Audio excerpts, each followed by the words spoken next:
Americans' views of their own financial situations has hit an all-time low. That's according to a recently released survey by the University of Michigan, which measures monthly consumer sentiments. Some respondents said higher prices are hurting their personal finances. And many now believe that inflation will only grow in the long run.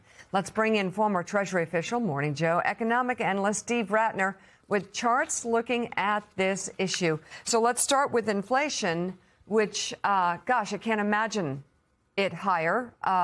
What are you seeing, Steve? Yeah, look, Mika, it's pretty incredible that yesterday you had the Treasury Secretary saying it was the best economy ever. Right. Literally the day before, you had the University of Michigan releasing its latest consumer sentiment numbers showing that it's hit an all-time low. And there are actually two measures of how the consumers feel about it, which are interesting to see because they tend to track. One is from the Conference Board, and it measures how consumers feel about the broader economy, jobs and things like that. And the other is Michigan, which measures how they feel about their own finances. And as I said, they used to track very closely, and now they've diverged widely.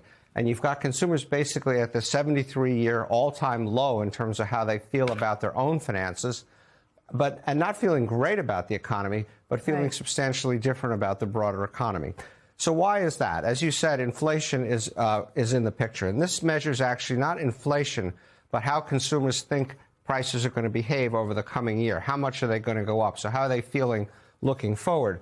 Back at the time of the election, it hit a recent low at 2.4%. People thought inflation was well under control.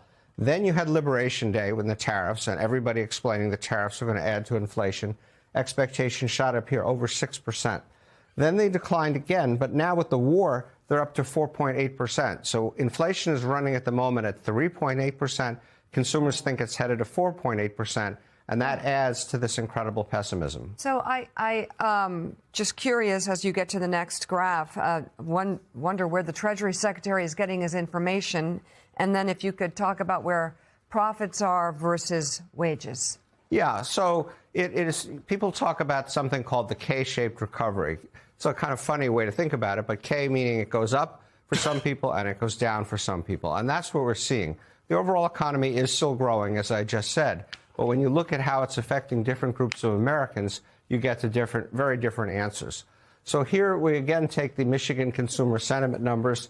You can see that 73-year all-time low. On the other hand, you've got stock valuations at essentially close to an all-time high. And so it has gone very well for owners of stocks and very badly for people, average Americans. Another way to think about it is corporate profits. Corporate profits were ticking along at a 13% growth rate. That's a lot, obviously, 13% year over year every quarter. But in the first quarter of this year, it shot up to 28%. That's part of why the stock market is doing so well, obviously. So the owners of the stocks are doing quite well. By the way, the top 1% of Americans own 50% of the stocks. The top 10% own 87% of the stocks.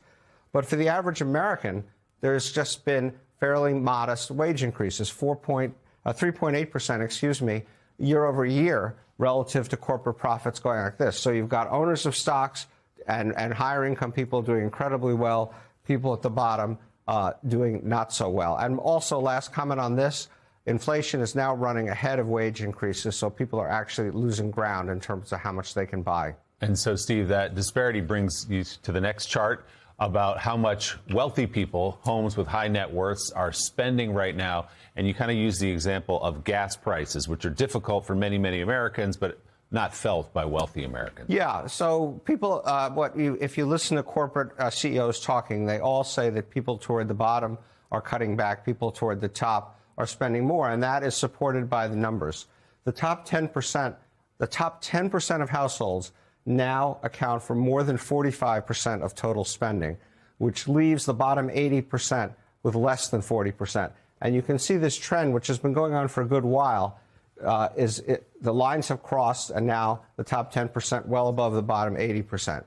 There was an interesting study recently, just to pick one example of a product people buy, if not every day, certainly every week, which is gasoline, and what's happened there. So this tracks how different income groups, higher income, middle income, lower income, buy their gasoline. And basically, again, it tracked pretty closely until you get here. And since the war, wealthy people have maintained their share of gasoline purchases.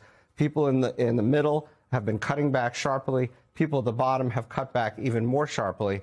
And so, again, you can see this K-shaped economy where the wealthy can still buy gasoline and people of middle and lower incomes are being forced to cut back on something that, again, most people need every day to get to work or get to school or get to somewhere.